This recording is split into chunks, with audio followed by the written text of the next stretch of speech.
बिस्मिल्लाहिर्रहमानिर्रहीम। अस्सलाम वालेकुम वरहमतुल्लाहि वबरकातुहू। उम्मीद है कि आप सब खैरियत से होंगे।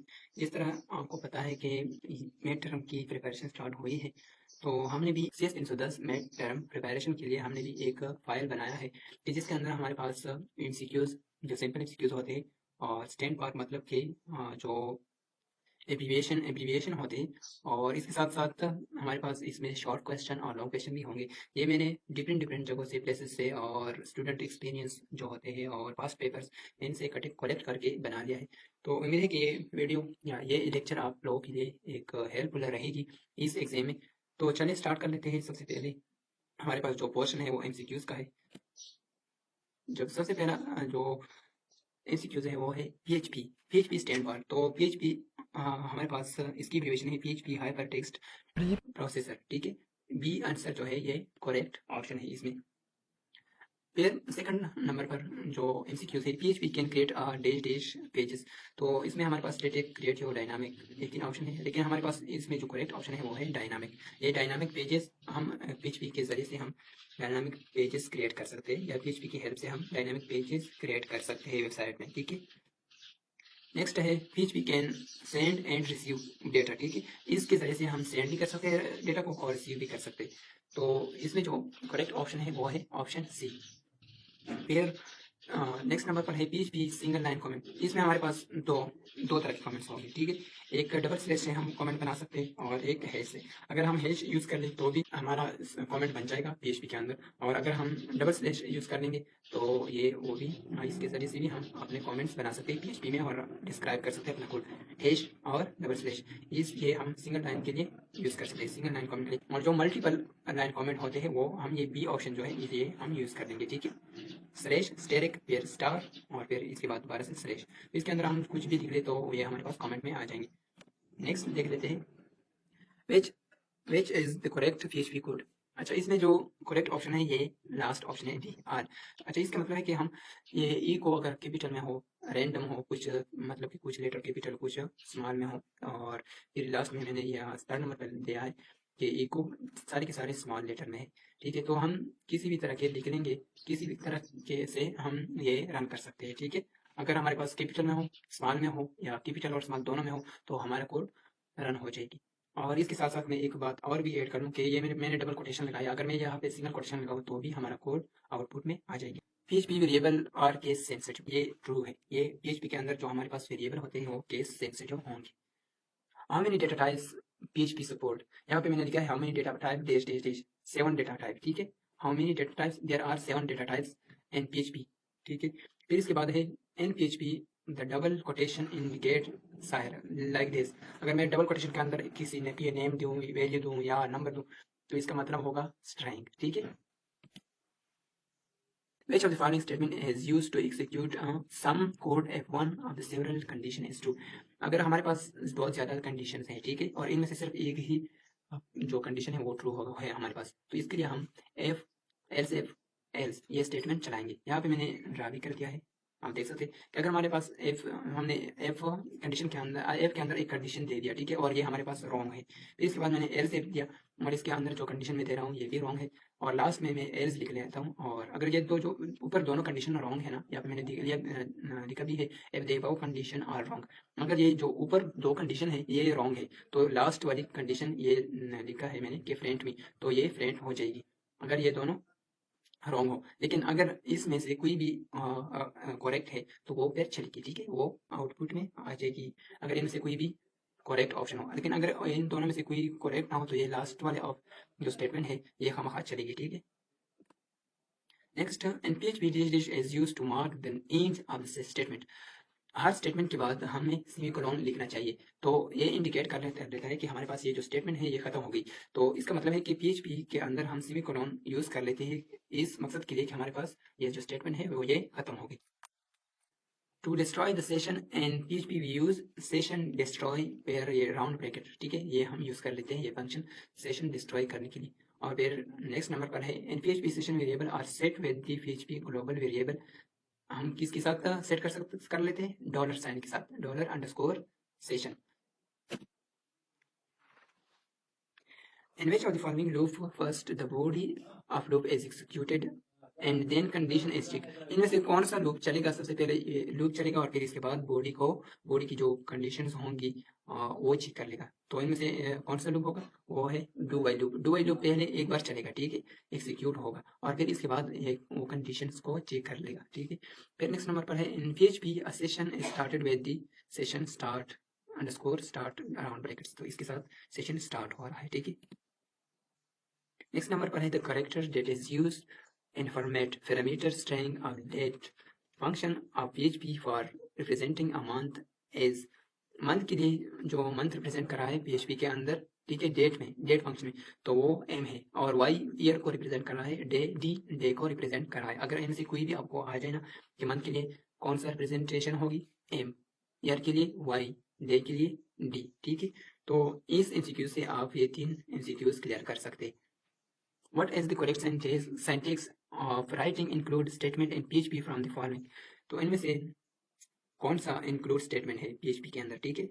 तो इनसे जो करेक्ट स्टेटमेंट है इंक्लूड फाइल नेम, ठीक है। तो ये option C is the correct option. Next number पर है in PHP a variable start with the dash sign followed by the name of variable। Her variable का नाम हमारे पास डॉलर साइन से ही स्टार्ट होगा, ठीक है। तो PHP के अंदर हम हर वेरिएबल के आगे डॉलर साइन जरूर लिख लेंगे, ठीक है। यहाँ पे मैंने करेक्ट ऑप्शन जो है इसमें ऑप्शन ए है। Dash is increment operator in PHP। जी इसमें जो करेक्ट ऑप्शन है ये प्लस प्लस है। ये इंक्रीमेंट का मतलब है कि ये इंक्रीज कर ले वन टाइम इंक्रीज कर ले। अगर मेरे पास फॉर एग्जाम्पल 1 है, ठीक है, और मैं इंक्रीमेंट साइन जो ये साइन है इंक्रीमेंटेबल प्लस ये यूज कर लूँ तो मेरे पास ये जो 1 है इसके साथ और 1 भी ऐड हो जाएगी और उस 1 से हमारे पास 2 बन जाएगी, ठीक है। ये इंक्रीमेंट के लिए यूज कर लेते हैं। फिर इसके साथ डिक्रीमेंट हम डिक्रीज के लिए यूज कर डिक्रीज मकसद के लिए यूज कर लेते हैं। मतलब कि एक 1 टाइम ये डिक्रीज हो जाए तो जो माइनस माइनस है ये डिक्रीमेंट के लिए यूज किया जा सकता है। और ये जो फर्स्ट ऑप्शन है डबल स्टेरिक, तो इसका मतलब है कि हम किसी नंबर पर स्क्वायर लेना चाहते हैं तो हम डबल स्टार यूज कर लेंगे। फॉर एग्जाम्पल हमारे पास 2 है और मैं डबल स्टार लिख लूँ और फिर इसके बाद 3 लिख लूँ तो ये 8 के बराबर होगा, क्योंकि 2 2s are 4 and 2 4s are 8, ठीक है। तो इस एमसीक्यू से भी आप 3 एमसीक्यूज क्लियर कर सकते हैं कि जो सबसे पहला ऑप्शन है ये हमारे पास एक्सपोनेंट के लिए यूज किया जा सकता है और सेकंड हमारे पास इंक्रीमेंट और लास्ट वन डिक्रीमेंट के लिए। फिर नेक्स्ट नंबर पर है dash is a logical and operator in PHP। ये जो डबल एंड है ऑप्शन सी, ये हम लॉजिकल एंड ऑपरेटर के लिए यूज कर लेते हैं PHP के अंदर। नेक्स्ट नंबर पर है जो मैंने ऊपर भी आप लोगों को बताया कि हम डबल स्टार को एक्सपोनेंट के लिए यूज कर लेते हैं, ठीक है। यहाँ पे मैंने लिखा भी है कि 2 डबल स्टार मैंने लिखा है और फिर 3 लिखा है, तो इसका मतलब है कि 2 के ऊपर 3 एक पावर है तो ये किसके बराबर होगी? 8 के बराबर होगी। इन PHP constant have a global scope. जो कांस्टेंट है वो हमारे पास ग्लोबल स्कोप होंगे। Which of the following loop should be executed at least one time during execution the loop? तो ये कह रहा है कि कौन सा लूप एक बार चलेगा एग्जीक्यूशन के अंदर, एग्जीक्यूशन के दौरान में एटलीस्ट एक बार चलेगा ही चलेगा, ठीक है। तो इसमें जो करेक्ट ऑप्शन है वो है option B, do while loop एक बार जरूर चलेगा, ठीक है। फिर इसके बाद next if the exact iteration of loop is known then which of the following loop should be used। अगर हमें आइट्रेशन की पता हो कि ये कितनी बार चलना चाहिए या कितनी बार चलेगा तो उस लूप को हम फॉर लूप कहेंगे, क्योंकि फॉर लूप में हम लास्ट तक एक लिमिट दे देते हैं कि यहाँ से फॉर एग्जाम्पल 1 से चलाए लूप को 10 तक, तो ये जो 10 है ये लिमिट है, एंड लिमिट है, ठीक है। तो हमें ये पहले से पता होता है कि ये 10 तक चलेगा, तो फॉर लूप इसकी करेक्ट ऑप्शन है। नेक्स्ट नंबर पर है consider the code given below. तो हमें एक कोड दिया गया है फॉर, यहाँ पे आप देख सकते हैं फॉर लूप है और इसके अंदर हमें ये जो सबसे पहले स्टेटमेंट है इसमें बोला है कि ये इसकी भी जो वैल्यू है वो 0 के बराबर है, ठीक है, 0 की बराबर है, यहाँ पे दिखा देते हैं। और फिर इसके बाद पहले 0 आई की वैल्यू 0 है और फिर 4 से कम है, ठीक है, और लास्ट में इसमें इंक्रीमेंट ऑपरेटर डाला है और यहाँ पे लिखा है कि प्रिंट कर लो, किसको प्रिंट करो? आई को प्रिंट कर लो। अच्छा, यहाँ पे लिखा है कि how many time the above loop will be executed, तो ये 4 टाइम एग्जीक्यूट हो जाएगी क्योंकि 0 है ना, तो 0 से स्टार्ट कर ले, 0 1 2 3 और 4, 0 से स्टार्ट कर ले, 0 के बराबर है पहले, ठीक है। तो ये पहले 1 हो जाएगी, फिर 2, फिर 3 और फिर 4। यहाँ पे लिखे कि 4 से कम, तो 4 से कम आप देख सकते हैं कि अगर ये पहली बार आ जाए यहाँ पे, तो ये यहाँ पे चेक कर लेगा कंडीशन को कि ये 4 से कम है 0, तो चला यहाँ पर प्रिंट कर ले। अच्छा, यह 4 0 है ना, कम है ना, 4 से कम है 0, तो यहाँ इस स्टेटमेंट से यहाँ निकल के यहाँ इंक्रीमेंट में आ जाएगी, और यहाँ इंक्रीमेंट का मतलब है कि एक इसको ऐड कर दो, तो 0 से 1 ऐड हो जाएगी और यहाँ पे प्रिंट कर देगी 1। फिर दोबारा से यहाँ पे स्टार्ट होगी, यहाँ पे आएगी 1, और 1 देख कर लिखी कि यहाँ 1 जो वैल्यू है वो 4 से कम है। अगर ये कम है तो फिर इसके बाद यहाँ पे इंक्रीमेंट हो जाएगी, इसके साथ 1 इंक्रीमेंट हो जाएगी, तो फिर 2 बनेगी, और फिर यहाँ पे आके 2 प्रिंट हो जाएगी। ठीक है, ये 2 बार चलेगी है ना। हमारा जो कोड है 2 बार रन होगी। फिर तीसरी बार यहाँ पे जो वैल्यू है वो अब 2 है ना, तो 2 को यहाँ पे हम ला सकते हैं, ठीक है। जब 2 यहाँ पे 4 स्टेटमेंट में आ जाए कि i is equal to sorry i less than 4, तो 2 लेस देन 4 है, ठीक है। तो इससे निकल के यहाँ पे आ जाएगी इंक्रीमेंट में, तो इंक्रीमेंट में 2 के साथ एक ऐड हो जाएगी और यहाँ पे हमें प्रिंट कर देगी 3। 3 बार चला गया ये कोड। अब 3 तो यहाँ पे अब 3 है, इसकी वैल्यू क्या होगी, 0 है यहाँ पे, और वहाँ पे अगर 3 बार चलेगी ये लूप, तो 3 यहाँ पे जो वैल्यू है आएगी वो 3 हो गई, ठीक है। अब 3 यहाँ से 4 से कम है ना, तो 4 से कम है तो यहाँ पे इससे निकल के यहाँ पे इंक्रीमेंट हो जाएगी इसके साथ। जब एक इंक्रीमेंट हो जाए तो हमें आउटपुट में क्या देगी, 4 बार चला गया हमारा कोड, 4 बार एक्सिक्यूट हो गई। अब आई की वैल्यू 4 है, ठीक है। फॉर एग्जाम्पल आई की वैल्यू 4 है, तो यहाँ पे 4 यहाँ पे आ जाएगी, ठीक है। और यहाँ पे हमें शो कर रहा है कि आई लेस देन 4, तो 4 इक्वल टू है ना, दोनों बराबर है एक दूसरे, तो फिर यहाँ पे ये जो लूप है ये स्टॉप हो जाएगी और आगे कुछ भी प्रिंट नहीं करेगी। तो ये 4 टाइम हमारा ये जो लूप है ये 4 टाइम चलेगी। यहाँ पे जो भी वैल्यू दिया है, अगर मैंने यहाँ पे 0 की जगह पे 1 लिखा होता तो फिर ये 3 बार चलेगा, ठीक है। अगर मैं 0 पे लिखूँ, 0 के बदले 1 लिखूँ, तो फिर ये 3 दफा चलेगी ये लूप। अच्छा, नेक्स्ट एमसीक्यूज देख लेते हैं। नेक्स्ट एमसीक्यूज है, which one is the correct syntax of for loop in PHP. तो पीएचपी में यहाँ पर भी हमने पहले एमसीक्यूज में भी देख लिया कि फॉर लूप जो सिंटैक्स था वो इस तरह से ही था। पहले हमने एक वैल्यू देना है इसको, और फिर यहाँ पे कोई ऑपरेटर जो होते हैं कि इससे कम हो, बराबर हो, या इससे कम या बराबर हो, इस तरह से हम दे सकते हैं। और फिर लास्ट में हम इंक्रीमेंट या डिक्रीमेंट की ऑपरेटर यूज़ कर लेते हैं। तो ऑप्शन ए जो है, और इसके दरमियान हम सेमी कोलन यूज़ कर लेंगे, ठीक है। यहाँ पर जो सेकंड ऑप्शन है इसके दरमियान, इसमें हमने कोलन यूज़ कर लिया है, यहाँ पर कॉमा यूज़ कर लिया है, और नीचे जो लास्ट वन है इसमें डॉट हमने यूज़ कर लिया। तो इसमें जो करेक्ट ऑप्शन है वो ऑप्शन ए है, क्योंकि हमने अंदर भी ये सेमी कोलन यूज़ किया है, लास्ट पर भी वैसे भी, तो स्टेटमेंट की एंड में सेमी कोलन होना चाहिए। जो करेक्ट ऑप्शन है वो है option A. For which value for variable A the condition of the following if statement will be true if A is greater than 10। अगर ए ग्रेटर देन 10 है तो इफ स्टेटमेंट में ये कौन सा वैल्यू यहाँ पे हमें आउटपुट में मिलेगी कि कौन सा सबसे ग्रेटर देन है, ठीक है। 10 से ग्रेटर देन है, ठीक है। तो आउटपुट में हम कौन सी वैल्यू मिलेगी, यहाँ पे हमने दो वैल्यू जो 10 से ग्रेटर है ऐड कर दिए, और करेक्ट ऑप्शन यहाँ पे मैंने करेक्ट कर लिया है 5 को, तो ये इनकरेक्ट है, ठीक है। इसमें करेक्ट ऑप्शन ये जो ऊपर दोनों है ये करेक्ट ऑप्शन है, लेकिन ये एमसीक्यूज खराब है, ठीक है। अगर हम यहाँ जो 15 है इससे 10 बना लें और फिर ये ठीक हो जाएगी, लेकिन इस करेक्ट ऑप्शन 16 होगी। फिर अगर हम 16 से 10 बना लें तो फिर 15 करेक्ट ऑप्शन होगी।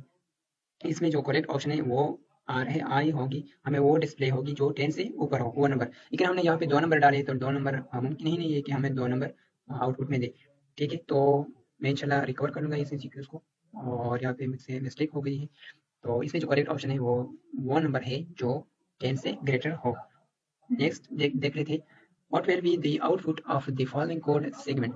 तो हमें कोड दिया गया है कि इसकी करेक्ट ऑप्शन कौन सा है। यहाँ पे वही सेम एमसीक्यूज है, ठीक है, जो पहले था कि जो n की वैल्यू है वो 5 है, ठीक है। और यहाँ पे हमने ए स्टेटमेंट डाला है कि n इज ग्रेटर देन 10, ठीक है। और यहाँ पे हमने नीचे लिखा है कि इको मतलब प्रिंट कर दो नंबर इज ग्रेटर देन 10। अगर ये करेक्ट मतलब अगर ये कंडीशन करेक्ट है, ठीक है, तो फिर ये प्रिंट कर दे कि number is greater than 10। Else else अगर ये कंडीशन करेक्ट नहीं है, सॉरी, अगर ये ऊपर की जो कंडीशन हमने दिया है वो करेक्ट नहीं है, तो फिर ये नीचे वाला जो ए को मैंने लिखा है ये प्रिंट कर दो, ये स्टेटमेंट प्रिंट कर दे, ये सेंटेंस की number is not greater than 10। तो ये ऑलरेडी हम हर किसी को पता है कि 5 जो है ये लेस देन 10 है। तो यहाँ पे हमें आउटपुट में देगा कि number is not greater than 10, ठीक है। नेक्स्ट देख लेते हैं, which value of variable a the condition of the following if statement will be true। तो इसमें जो करेक्ट ऑप्शन है आप यहाँ पे आप देख सकते हैं, पहले नंबर पर हमें दिया है a 0, और दूसरे नंबर पर हमें दिया है कि ए 10 के बराबर है, लेकिन यहाँ पे हमने स्टेटमेंट के अंदर उसे बताया है कि ए ग्रेटर देन 10 है, ठीक है। ये 10 के बराबर नहीं है और ना इससे कम है, ये ग्रेटर देन 10 है। तो इसमें जो करेक्ट ऑप्शन है वो है C, A is 15, A is equal to 15। Which of the following statement is used when we want to perform some action if the condition is true and another action condition is false? अच्छा, यहाँ पे पहले भी ये गुजरा है कि कौन सा MCQ कौन सा लूप वो कौन सा स्टेटमेंट है कि जिसमें हमारे पास एक करेक्ट हो और बाकी जो सारे सॉरी, इसमें हमारे पास फॉर एग्जाम्पल हमारे पास दो कंडीशन है कि 5, अगर मैं ये ऊपर MCQ पर बात करूँ कि ए इज ग्रेटर देन 10, तो क्या प्रिंट करो, यहाँ पे मैं दिखा देता हूँ। ये जो हमने पढ़ लिया, यहाँ पे आप देख सकते हैं कि अगर ए कंडीशन है, ठीक है, इसमें दो वैल्यू हमें दिए गया है कि अगर ये करेक्ट है ये कंडीशन, ठीक है, तो ये प्रिंट कर दे, अगर करेक्ट नहीं है तो ये प्रिंट कर दे। तो ये यही MCQs है, हमें दिया गया है कि वो कौन सा स्टेटमेंट है कि जिसके अंदर एक एक स्टेटमेंट करेक्ट हो तो फिर हमारे पास जो कोड है वो एक्सिक्यूट हो जाए। तो इसमें हमारे पास जो करेक्ट ऑप्शन है एफ एल्स, ठीक है, इसमें हमारे पास एक ऑप्शन जरूरी करेक्ट होना चाहिए। यहाँ पे नेक्स्ट MCQ है कि all variable in PHP start with $, ये करेक्ट ऑप्शन है। इसमें ना हमारे पास कोई भी वेरिएबल है से स्टार्ट होगा, ना @ से, और ना कोई और परसेंटेज वगैरह या स्टार वगैरह की जो साइन है करेक्टर है उससे। तो हमारे हर वेरिएबल हमारे $, से स्टार्ट होगा PHP के अंदर। Which of the following is used for single line comment? इसमें जो करेक्ट ऑप्शन है डबल स्लैश, ये सिंगल लाइन के लिए हम यूज करते हैं, सिंगल लाइन कमेंट के लिए। नेक्स्ट MCQ है in PHP the only one way to run the code is echo, ये फॉल्स है। क्यों? क्योंकि हमने स्टार्ट में ये एक MCQ हमें आया कि अगर हम ई को रैंडमली दें, फॉर एग्जाम्पल ई कैपिटल हो, सी स्मॉल में हो, एच कैपिटल हो, ओ कैपिटल हो, तो फिर तो भी हमारे पास जो कोड है वो चलेगा, ठीक है। अगर ये सारे के सारे कैपिटल में थे ई को हम तो भी चलेगा, अगर हम स्मॉल में तो भी चलेगा। तो यहाँ पे लिखा है कि PHP में सिर्फ यही एक तरीका है, यही एक वे है कि जिससे हम PHP की कोड रन कर सकते हैं। नहीं, ये फॉल्स है, इससे बहुत तरीके हैं, हम रैंडमली यूज कर सकते हैं, कैपिटल में भी रन कर सकते हैं और स्मॉल में भी रन कर सकते हैं। फिर नेक्स्ट नंबर पर है how do you create array in PHP। तो PHP में हम एरे को क्रिएट करने के लिए जो सही तरीका है वो ये है, हमने एरे का नेम देना है डॉलर के साथ और फिर राउंड ब्रैकेट के अंदर हमने वैल्यू पुट करनी है, और वैल्यू खामखा जरूर आपके साथ इसमें होंगे, ये सेपरेट होंगे किससे, एक कॉमा से, ठीक है। यहाँ पे देख सकते हैं हर वैल्यू के बाद एक कॉमा है, और यहाँ इनके अंदर जो हमने डबल कोटेशन के अंदर एक वैल्यू या जो ये नेम्स है BMW, वोल्वो, टोयोटा, ये जो या टोयोटा, बाज़ लोग टोयोटा कहते हैं, बाज़ लोग टोयोटा कहते हैं, ये जो हमने बंद कर लिया है डबल कोटेशन के अंदर, ये हम इसके लिए हम सिंगल कोटेशन भी यूज कर सकते हैं। नेक्स्ट नंबर पर है the if statement is used to execute some code only if a specified condition is true, ये ट्रू है हमारे पास कि इफ स्टेटमेंट हम यूज कर लेते कि कोड को एक्सिक्यूट कर दे सिर्फ एक स्पेसिफिक कंडीशन ट्रू हो इसमें।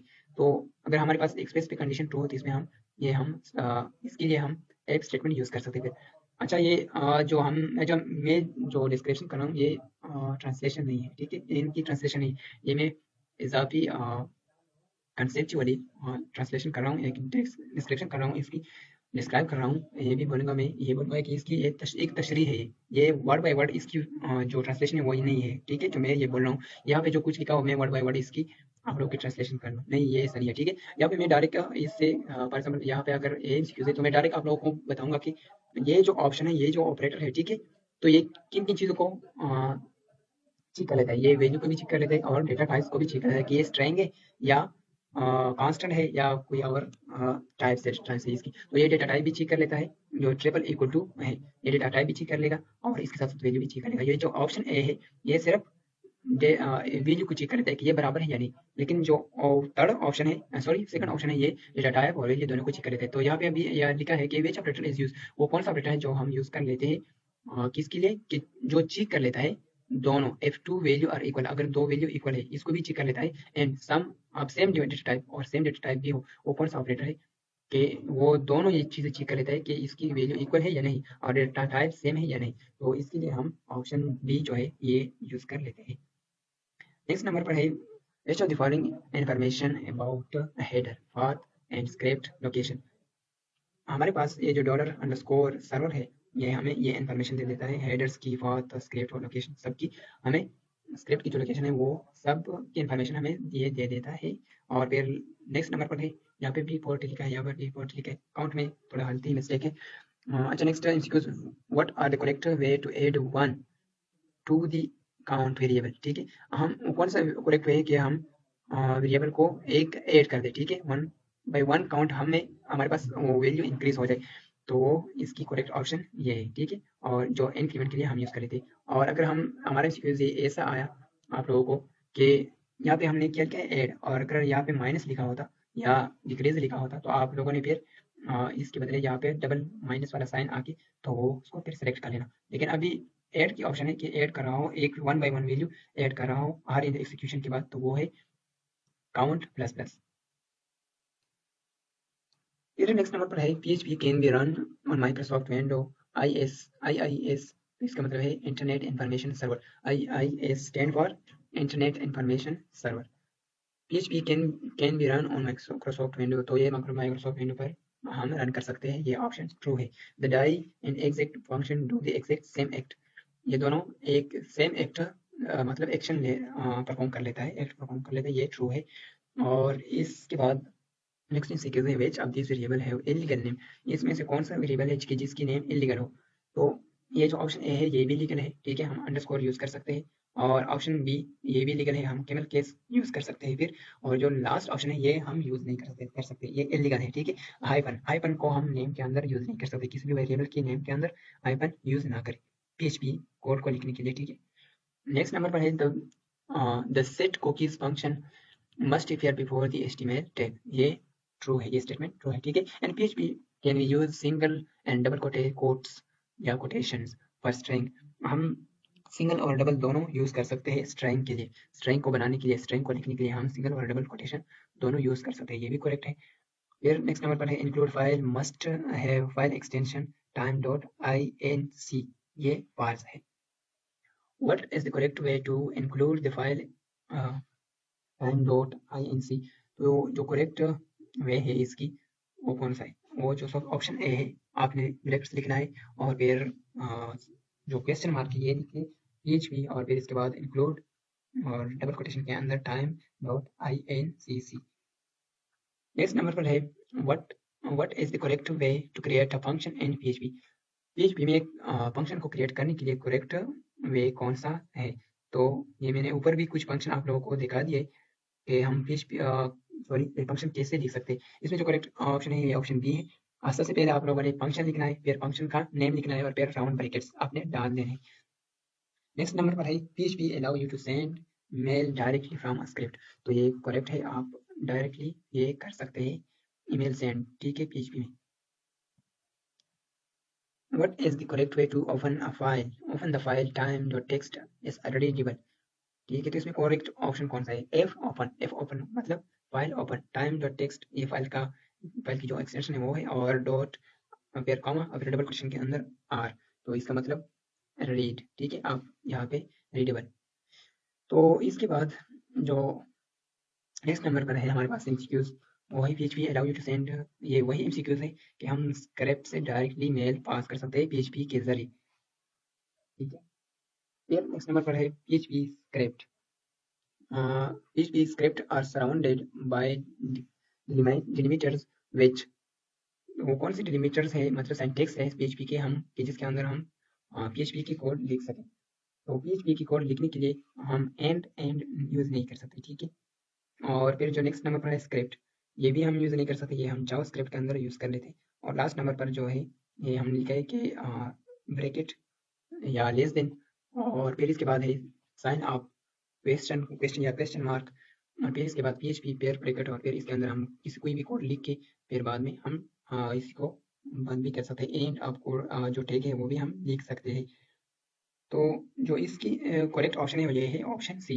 How do you write shire in PHP, ये बहुत इंपॉर्टेंट क्वेश्चन है, आप लोगों को आया होगा, इंशाल्लाह आएगा क्वेश्चन या पेपर में, पिछले पेपर्स में भी यही MCQs गुजरा है, या ये शॉर्ट क्वेश्चन भी है कि हम PHP के अंदर किसी ने कोई नेम कैसे रन कर सकते हैं। तो आप लोगों को ये लिखा होगा कि आप या हेलो वर्ल्ड प्रिंट कर दें या आप वर्चुअल यूनिवर्सिटी की नेम प्रिंट कर दें PHP की जो कोड है वो यूज़ करके। इसमें जो करेक्ट ऑप्शन है ई को डबल कोटेशन के अंदर कोई नेम लिखे या यही नेम शहर जो लिखा है ऊपर तो यही रन कर दे और लास्ट में सेमीकोलन लिख ले के मतलब हमारा जो स्टेटमेंट है ये खत्म हो गया। तो करेक्ट ऑप्शन सी है।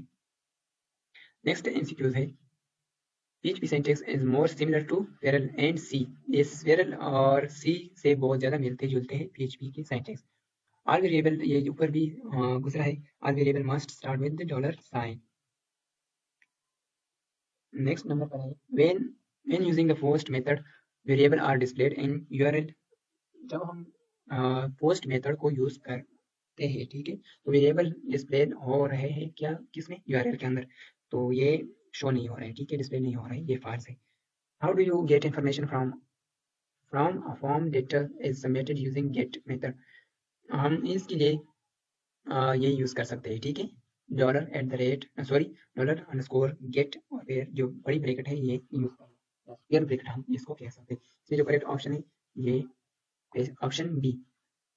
अच्छा, अब यहाँ पे हमारे पास जो एमसीक्यूज थे ये कंप्लीट हो गए। अब हमारे पास ये शॉर्ट और लॉन्ग क्वेश्चन की पोर्शन स्टार्ट हो गई, ठीक है। दोनों लॉन्ग शॉर्ट दोनों क्वेश्चंस मैंने रैंडमली लिखे हैं कि इसमें कुछ लॉन्ग्स है और कुछ शॉर्ट है, ठीक है। मैंने एक खास तरतीब इनको नहीं दिया, रैंडमली मैंने ऐड कर दिए क्वेश्चन, ठीक है। तो स्टार्ट कर लेते हैं। सबसे पहले क्वेश्चन में हमें बताया गया है कि एक टेबल को क्रिएट कर ले और इसको डेटा इंसर्ट कर ले स्टूडेंट्स की, ठीक है। और इसके अंदर मैंने डेटा की जो टाइप्स है वो भी लिखा है कि इसमें नेम हो, एज, फोन नंबर और जेंडर, ये चीज़ें होनी चाहिए। यहाँ पे मैंने स्टार्ट कर लिया है कि हम टेबल को क्रिएट करने के लिए सबसे पहले हमें क्या लिखना चाहिए। सबसे पहले आपने क्रिएट अ टेबल लिख लेना है, ठीक है। फिर इसके बाद टेबल को नेम देना है और फिर राउंड ब्रैकेट के अंदर आपने हर कॉलम के लिए आपने यहाँ पे ये चीज़ें लिखे हैं, ठीक है, लिखने हैं। पहले सबसे पहले मेरे पास जो कॉलम होगा वो है नेम। नेम के बाद आपने वेयर केयर लिख लेना है और इसके अंदर आपने इस तरह से कुछ नंबर देना है। मैंने 50 ऐड कर दिया क्योंकि हमारे पास बाज जो नेम है वो लेंथी होते, तो बस मैंने डायरेक्ट इसके अंदर 50 ही लिख लिया। आप कम भी दे सकते हैं, ये करेक्टर के ऊपर डिपेंड करता है, ठीक है। मैंने 50 लिख लिया तो 50 ठीक है। फिर इसके बाद है एज, एज वेयर केयर और मैंने 12 दे दिया। और फिर इस नेक्स्ट है फ़ोन नंबर, तो फ़ोन नंबर के लिए मैंने सिर्फ फ़ोन लिख लिया और वेयर केयर 14।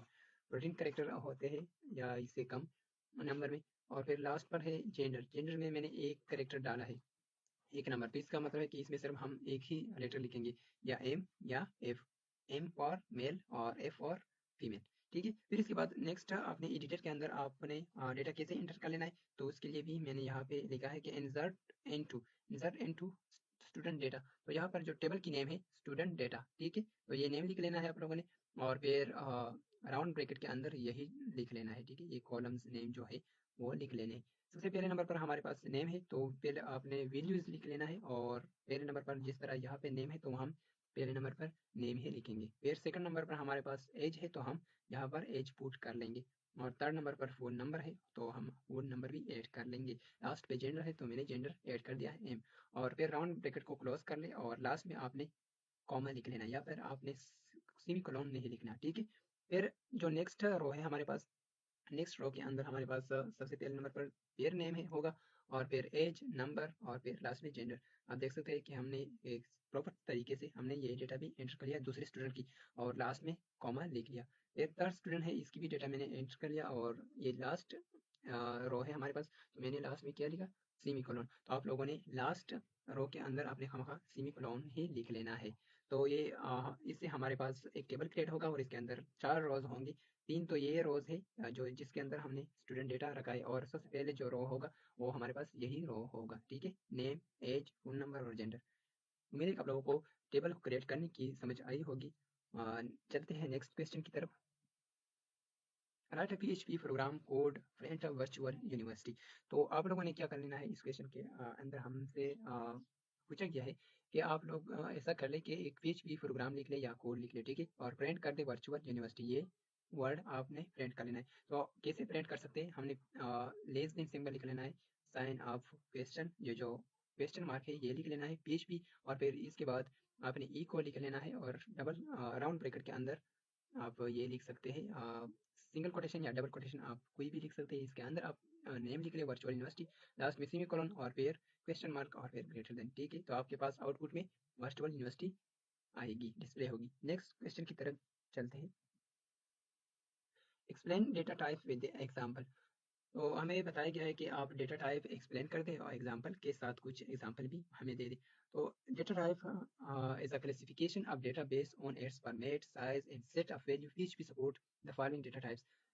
डेटा टाइप्स हमारे पास एक क्लासिफिकेशन है। ये जो डेटा है इसको हमने तकसीम कर दिया गया है कि इसकी बुनियाद पर फॉर्मेट, साइज और इसकी जो वैल्यू होते हैं इसकी बुनियाद पर हमने डेटा को क्लासिफाई कर दिया है, तो इसको हम डेटा टाइप्स कहते हैं। तो इसकी डिफरेंट डिफरेंट टाइप से पीएचपी जो इसको सपोर्ट कर लेता है, तो वो ये है। सबसे पहले नंबर पर स्ट्रिंग, फिर integer, float, Boolean, array, object और लास्ट पे नल। यहाँ पे मैंने एक एग्जांपल भी दे दिया है। ये 7 डेटा टाइप्स हो गए और फिर लास्ट में मैंने एक एग्जांपल दे दिया है कि नेम एक वेरिएबल है, ठीक है, और इसके अंदर मैंने साहिर नेम स्टोर कर रखा है। तो ये जो डबल कोटेशन के अंदर है इसका मतलब है कि ये स्ट्रिंग है, ठीक है। तो हमने एक एग्जांपल स्ट्रिंग की यहाँ लिखा और दूसरे एग्जांपल में हमने एज डाला और एज के अंदर हमने नंबर को क्या स्टोर कर दिया है, एज स्टोर कर दिया है। तो इसको हम इंटीजर कहते हैं। तो ये भी दूसरा एग्जांपल हो गया डेटा टाइप्स की और ये पहला एग्जांपल हो गया। चलते हैं नेक्स्ट क्वेश्चन की तरफ। What is PHP? पीएचपी क्या है? पीएचपी एक लैंग्वेज है, ठीक है। यहाँ पे मैंने इसकी सबसे पहले यहाँ पर एब्रीविएशन लिखा है कि PHP stand for PHP hypertext pre processor. It is server side scripting language. ये सर्वर साइड स्क्रिप्टिंग लैंग्वेज है कि जिसके जरिए हम डायनामिक वेबसाइट या वेब एप्लीकेशन या वेब पेजेस बना सकते हैं, ठीक है। और हम इंटरेक्टिव पेजेस हम क्रिएट कर सकते हैं इसके जरिए, और ये हम HTML के अंदर हम एम्बेड भी कर सकते हैं। ओपन सोर्स है, ठीक है, वाइडली यूज हो रहा है। और जो पॉपुलर प्लेटफॉर्म है कि जिसके अंदर हमारे पास PHP यूज्ड है, ठीक है। तो वो भी मैंने यहाँ पे मेंशन कर दिया है कि फेसबुक के अंदर हमने PHP यूज कर दिया गया है। और फिर नेक्स्ट नंबर पर वर्डप्रेस, विकिपीडिया और ड्रपल, बहुत सारे प्लेटफॉर्म है कि जिसके अंदर PHP यूज हो रहा है और ऑलरेडी यूज्ड भी है। तो मैंने सिर्फ ये 4 ही यहाँ पे मेंशन कर दिए, बहुत और भी बहुत ज़्यादा है। चलते हैं नेक्स्ट क्वेश्चन की तरफ। Explain array in PHP with example, indexed array और एसोसिएट एरे। ये दो एरे है, हमें बताया गया है कि ये एक्सप्लेन कर दे। तो सबसे पहले जो इंडेक्स्ड एरे है ये नंबर को स्टोर कर लेता है, ठीक है। कीज नंबर मतलब ये इंडेक्स को स्टोर कर, इंडेक्स हम यूज कर लेते हैं। अगर मैं यहाँ पे जो मैंने एग्जांपल दिया है कि डॉलर एयर, ये जो एरे है इसकी नेम है, ठीक है, ARR। फिर इक्वल टू लिखा है और फिर एरे में लिखा है राउंड ब्रैकेट के अंदर मैंने दो वैल्यूज डाले, साहिर और शाकिर। इसकी जो इंडेक्स है होगी इंडेक्स एरे में, इसकी जो इंडेक्स होगी 0 होगी और शाकिर की जो इंडेक्स नंबर होगी इसकी 1 होगी, ठीक है। अगर मैं यहाँ पे बताऊँ इनको कि मुझे प्रिंट कर ले 0 इंडेक्स, तो ये हमें आउटपुट में साहिर प्रिंट कर देगी, ठीक है, क्योंकि ये नंबर पर काम कर लेता है, ठीक है। इंडेक्स एरे हमारे पास नंबर पर या इंडेक्स के ऊपर काम कर लेता है। और फिर जो स्टेट कह रहे हैं कि मेरे बारे में भी हम पढ़ लेंगे। और अगर मैंने यहाँ पर 0 की जगह पर 1 इनको बता दिया कि 1 मुझे प्रिंट कर ले, तो हमारे पास ये शाकिर प्रिंट कर देगी, क्योंकि ये हमारे पास फर्स्ट इंडेक्स पर है, ठीक है। 1 इंडेक्स के ऊपर शाकिर स्टोर कर दिया गया है यहाँ पे। फिर associated array store multiple values, ये भी मल्टीपल वैल्यूज को स्टोर कर लेता है। और जो इंडेक्स एरे था वो भी मल्टीपल वैल्यूज को प्रिंट कर लेता, सॉरी स्टोर कर लेता था, लेकिन ये वैल्यूज के ऊपर काम कर लेता है। अगर मैं यहाँ पे इस एग्जांपल आप देख सकते हैं, ये भी मैं यहाँ पर भी इस एरे के लिए भी मैंने एक एग्जांपल बना लिया है और मैंने यहाँ पे लिखा है कि प्रिंट कर दे हमें साहिर, तो हमें आउटपुट में क्या मिलेगी, ये नंबर मिल जाएगी, ठीक है। तो ये जो स्टेट एरे है ये वैल्यू के ऊपर काम कर लेता है, और ये जो इंडेक्स एरे है ये नंबर पर या इंडेक्स के ऊपर काम कर लेता है। ये मेन डिफरेंस है इन दोनों के बीच में। चलते हैं नेक्स्ट क्वेश्चन की तरफ। Difference between get and post. ये दो मेथड है, गेट एंड पोस्ट। गेट जो है ये भी डेटा को सेंड कर लेता है URL के थ्रू, ठीक है, लेकिन ये वेजिबल होगी। और जो पोस्ट है ये थोड़ा सिक्योर है, ठीक है। ये जो डेटा सेंड कर लेता है ये अनविजिबल होगी, हाइड यहाँ पर मैंने लिखा भी है हाइड। तो इसका मतलब है कि ये नॉट विजिबल होगी, ठीक है, ये विजिबल नहीं होगी। और ये जो हम गेट के थ्रू जो डेटा सेंड कर लेते हैं ये विजिबल होगी। फिर नेक्स्ट नंबर पर है how to define a call a function in PHP। हम फंक्शन के लिए कैसे कॉल अ फंक्शन कैसे यूज कर सकते हैं, कैसे बना सकते हैं और हम कैसे कॉल कर सकते हैं। यहाँ पे मैंने फंक्शन की सिंपल डिफिनेशन भी लिखा है कि a piece of code that perform a specific task and reusable.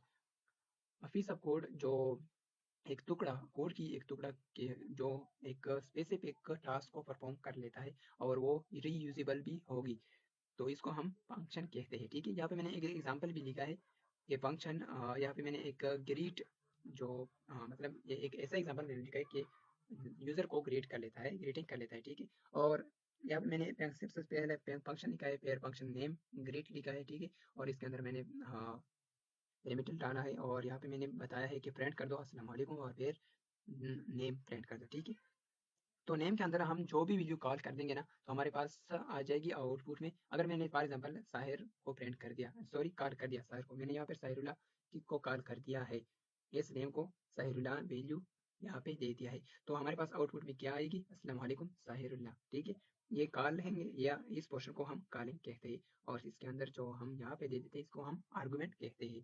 ठीक है, तो ये हमारे पास आउटपुट में ये जो हम यहाँ पे जो वैल्यू दे देते हैं ना, ये आके या इसके अंदर आ जाएगी, और हमारे आउटपुट स्क्रीन में ये कंप्लीट सेंटेंस आएगी अस्सलाम वालेकुम, फिर इसके बाद यहाँ पे हम जो भी वैल्यू डालें वो आ जाएगी इसके साथ। ठीक है, चलते हैं नेक्स्ट क्वेश्चन की तरफ। Difference between include and require. Include show warning if file missing. अगर हमारे पास फाइल मिस हो रहा है, ठीक है, तो ये एक वार्निंग शो कर रहा है। ठीक है, बट कंटिन्यू एग्जीक्यूशन, लेकिन ये जो एग्जीक्यूशन होगी कोड की वो कंटिन्यू रखेगी। ठीक है, ये सिर्फ हमें जो वार्निंग है वो शो कर लेता है, लेकिन जो एग्जीक्यूशन है वो इसमें स्टॉप नहीं होगी। लेकिन रिक्वायर इसकी ऑपोजिट है। ठीक है, रिक्वायर हमें एक फेटल एरर शो कर देगी, फेटल मतलब क्रिटिकल एरर हमें शो कर देगी, और इसके साथ साथ ये जो स्क्रिप्ट होगी, एग्जीक्यूशन होगी, वो हमारे पास स्टॉप हो जाएगी अगर जो फाइल है वो मिस हो। फिर नेक्स्ट नंबर पर है व्हाट आर एसोसिएटिव एरे। ये जो ऊपर हमने पढ़ा ऑलरेडी कि इंडेक्स एरे और एसोसिएटिव एरे, ये वही है। मैंने यहाँ पर लिखा भी है कि associative array use named keys instead of numeric index. Numeric index की बजाय ये नेम कीज या वैल्यू को यूज कर लेता है। ठीक है, यहाँ पर मैंने लिखा भी है कि sire equal to greater than 90, और अजमत के लिए भी मैंने ये यहाँ पे लिखा है। अगर मैं यहाँ पे आई को मैं दे दूँ या बताऊँ कि मुझे प्रिंट कर दे सायर, तो हमें आउटपुट में 90 मिल जाएगी। अगर मैं अजमत के बारे में बताऊँ कि मुझे ये प्रिंट कर दे, तो हमें 96 आउटपुट में डिस्प्ले होगी। ठीक है, नेक्स्ट क्वेश्चन की तरफ चलते हैं। Right and explain the control structure in PHP. PHP support control structure like if statement, switch statement, जिस तरह मैंने यहाँ पे लिखा है कि switch for decision making and for loop, while for loop, ये सारे कंट्रोल स्ट्रक्चर है कि जो हम PHP के अंदर यूज कर लेते हैं। आप वन बाय वन ये डिस्क्राइब भी कर सकते हैं कि इफ स्टेटमेंट के ऊपर हम के कौन कौन से फंक्शन या कौन कौन से काम कर सकते हैं, और फिर इसके बाद स्विच और for loop, while for loop, ये सारे आप वन बाय वन भी डिस्क्राइब कर सकते हैं इसके अंदर। लेकिन इतना ही काफी था, मैंने बस इतना ही लिख लिया ये इसके क्वेश्चन कि ये सपोर्ट कर लेता है कंट्रोल स्ट्रक्चर, और इसके अंदर फिर मैं ये नेम, मैंने सिर्फ मैं नेम मेंशन कर दिया कि इफ स्टेटमेंट, स्विच और for loop, while for loop. ठीक है, यहाँ पे लिखा है नेक्स्ट जो क्वेश्चन है वो इसमें लिखा है कि एक PHP स्क्रिप्ट लिख ले। ठीक है, जो है यूजर की इनपुट को हैंडल कर रहा हो, और use a function, using a function, function को यूज कर ले। तो यहाँ पे मैंने एक फंक्शन लिखा है, और इसके अंदर मैंने लिखा है कि ग्रीट, ये एक ग्रीटिंग मैसेज होगी। ठीक है, आउटपुट में कि यूजर, इसके अंदर अगर यूजर अपना नेम दे दे, यहाँ पे आप देख सकते हैं लास्ट में इको ग्रेट, यहाँ पर फॉर एग्जांपल यूजर ने साहिर नेम दे दिया, तो डिस्प्ले क्या होगी, अस्सलाम वालेकुम साहिर। ठीक है, तो ये आउटपुट में डिस्प्ले होगी। तो ये एक फंक्शन मैंने लिख लिया है कि जो यूजर की इनपुट को हैंडल कर रहा है। चलते हैं नेक्स्ट क्वेश्चन की तरफ।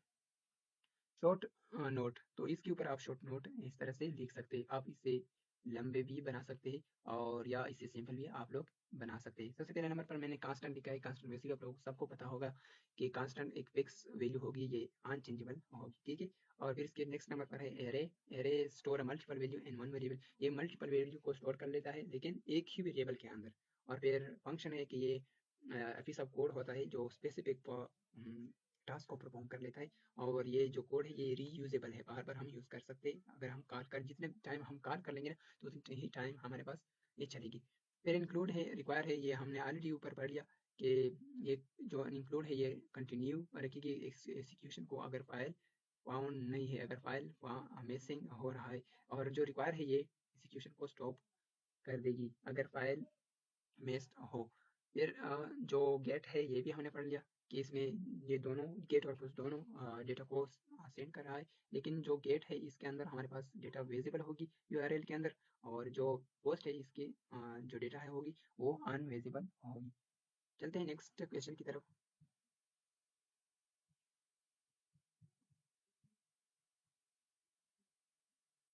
अच्छा, जो एफ ओपन है यहाँ पे नेक्स्ट क्वेश्चन है कि फाइल हैंडलिंग। तो फाइल हैंडलिंग में हमारे पास ये चीज़ें आती है कि फाइल को ओपन करना, रीड करना, क्लोज करना, इसमें कुछ डेटा एंटर करना और कुछ डिलीट करना, तो ये चीज़ें आती है। ठीक है, हमें यहाँ पे सिर्फ तीन दे दिए हैं कि ओपन, रीड, राइट, क्लोज, और इसमें डिलीट नहीं है। ठीक है, तो जो एप ओपन है ये फाइल को ओपन करने के लिए हम यूज़ कर लेते हैं, और अगर हम यहाँ पे क्लोज लिख लेते हो फिर हम क्लोज करने के लिए यूज़ कर लेते हैं फाइल, जिससे हम फाइल क्लोज कर सकते हैं। फिर एफ रीड है, तो आफ्टर ओपनिंग द फाइल, हम जैसे फाइल को ओपन कर लेते हैं फिर इसके बाद हम रीड कर लेते हैं, तो ये फाइल को रीड करने के लिए यूज़ कर लेते हैं। और फिर लास्ट में एफ राइट है। एफ राइट का मतलब है कि हम फाइल के अंदर डेटा एंटर कर सकते हैं और कुछ इसमें ऐड कर सकते हैं। उम्मीद है कि आपको इसकी भी समझ आई होगी। नेक्स्ट वही क्वेश्चन है जो हमने ऊपर पढ़ लिया। चलते हैं नेक्स्ट क्वेश्चन की तरफ।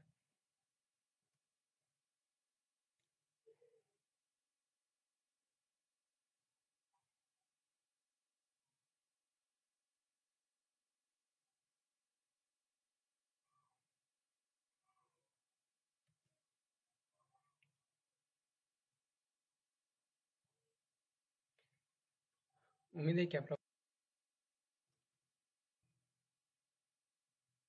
उम्मीद है कि आप लोगों को इस कंप्लीट वीडियो या इस लेक्चर की समझ आई होगी। दुआओं में याद रखना। खुदा हाफिज़।